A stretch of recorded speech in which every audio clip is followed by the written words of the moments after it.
What even is wealth? Let's clear something up fast. Being rich is not just about income, it's about wealth. And those are two very different beasts. Income is what you earn. Wealth is what you keep. Someone making $200,000 a year might seem rich, but if they're burning $190,000 on rent, taxes, daycare, car leases, and $12 salads, they might be functionally broke. Meanwhile, someone making $60,000 but with a paid-off house, zero debt, and $300,000 in investments? Quietly rich. Wealth is calculated as net worth, what you own minus what you owe. Assets like homes, stocks, savings, and even your Pokemon card collection count. Debts like student loans, car loans, and credit cards drag it down. So, in a country where the median net worth is $192,900, according to the 2022 Federal Reserve Survey of Consumer Finances, where do you land? Here's where it gets messy. The top 10% of Americans hold nearly 70% of all U.S. household wealth. That means the vast majority of people are sharing scraps while a small elite builds dynasties. In 2025, the top 1% of Americans are those with a net worth of roughly $11 million and up. To make the top 10%, you'll need about $1.6 million. Let that sink in. A millionaire isn't rich anymore. They're upper middle.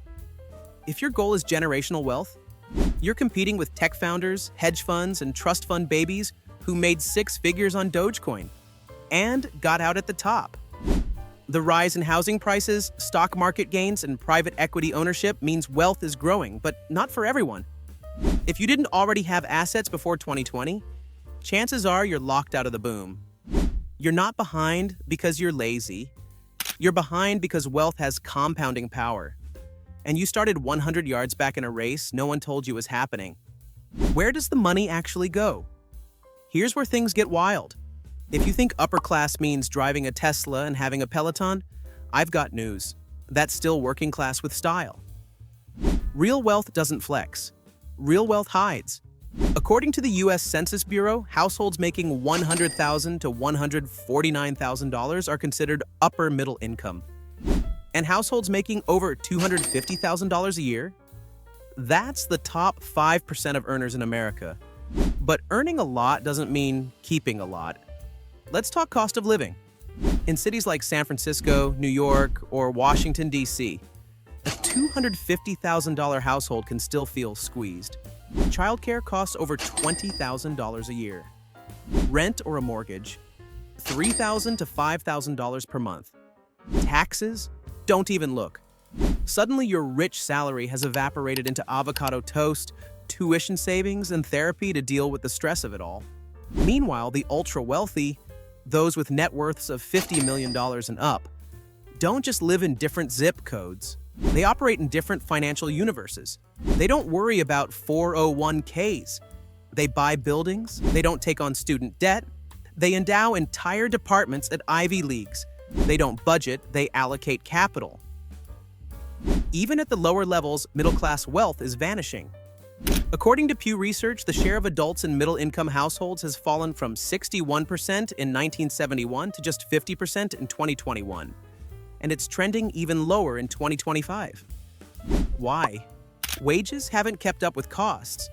And when wealth compounds, it gets harder and harder to catch up if you miss the rocket launch.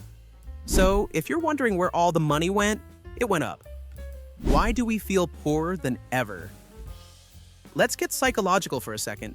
You may not be broke technically, but you probably feel poorer than your parents. Or at least less secure. Why? Here's the short answer. Lifestyle inflation, debt, social media, and disappearing safety nets. First, lifestyle inflation. The moment you earn more, your costs go up. Not because you're dumb, but because the world around you got more expensive. Want healthcare? That'll be $600 a month. Childbirth in a hospital? Around $14,000.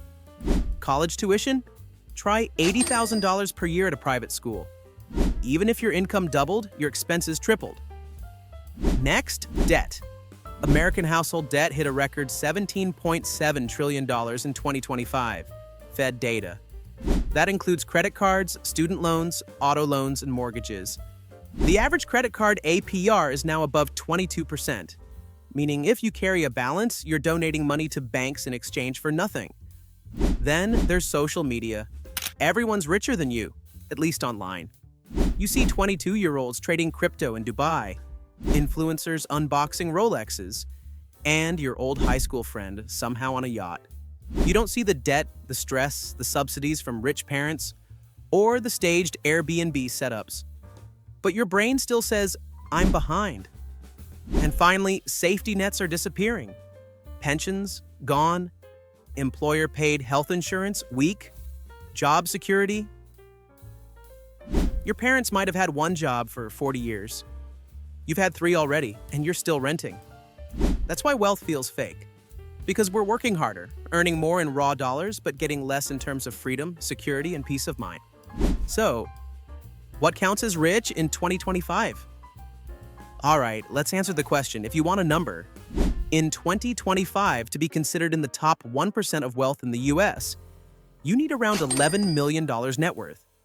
For the top 10%, it's closer to $1.6 million, but that doesn't tell the whole story. Wealth is relative. If everyone around you makes $50,000 and you make $80,000, you're rich. If everyone around you makes $500,000, you're broke. That's why it's not just about math. It's about context.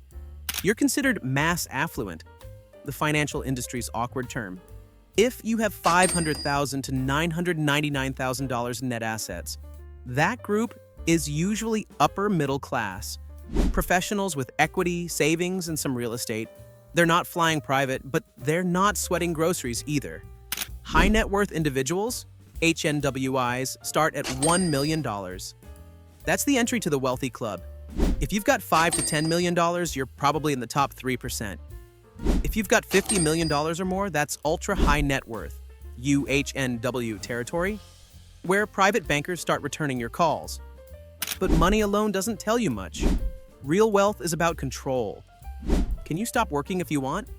Can you afford to get sick, move cities, or quit your job to start something risky? That's freedom. And most people, even with 6-figure salaries, don't have it. So don't ask, am I rich? Ask, how much control do I really have over my life?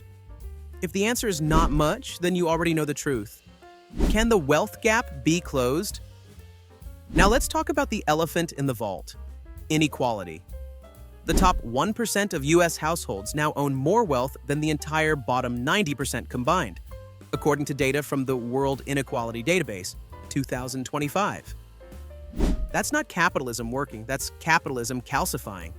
Wealth inequality isn't just bad vibes, it's bad economics. When money gets concentrated at the top, it sits. The rich don't spend at the same rate. Meanwhile, the middle and lower class who would spend that money on goods, services, and education are scraping by. The result? Slower growth, more instability, more resentment. So can the gap be closed? Maybe, but not easily. Here are a few serious ideas being debated. Progressive tax reform, increasing taxes on capital gains, dividends, and ultra-high incomes.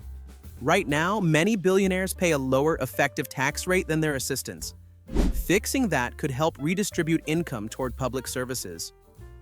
Wealth taxes, controversial but gaining traction.